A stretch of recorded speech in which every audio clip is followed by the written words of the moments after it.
ইবাস new regular নামে একটা আমার ফন্ট আছে। যদি আমি BEBAS লিখি তাহলে দেখেন এখানে ইটালিক নামে কোনো ফন্ট নাই, কিন্তু এটা ইটালিক ফন্টে লেখা আছে। কেমনে? অ্যাডোবি ইলাস্ট্রেটরে এটা কিভাবে সম্ভব?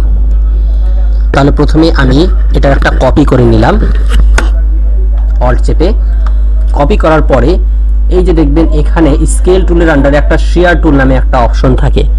এই অপশনটার উপরে একবার ক্লিক করবেন। এই যে এখানে যে একটা চার কোনা পয়েন্ট দেখতে পাচ্ছেন, এটাকে আমি যদি এখানে একটা ক্লিক করি তাহলে দেখেন এইখানে আসে গেল। এখানে ক্লিক করলে এখানে আসবে। তো আমি এটাকে সবসময় বাম দিকে সবচেয়ে নিচে রাখবো, ঠিক আছে? রাখার পরে এটাকে এখন ইটালিক করব। ইটালিক কিভাবে করব? নর্মালি এই যে এখানে নিচের দিকে রাখলাম, সবচেয়ে উপরেরটাতে যাব, তারপরে দরকার পড়লে শিফট চাপবো, শিফট চাপতে না পারলে নর্মাল ভাবে রাখবো। শিফট চেপে যদি করি তাহলে সোজা হবে। শিফট চেপে বাম ক্লিক চেপে একসাথে যত প্রয়োজন ইচ্ছে মতো শিফট আর বাম ক্লিক একসাথে চাপ দিয়ে ইচ্ছে মতো একটু ডান দিকে সরিয়ে নিতে হবে, তাহলে এটা ইটালিক হয়ে গেল।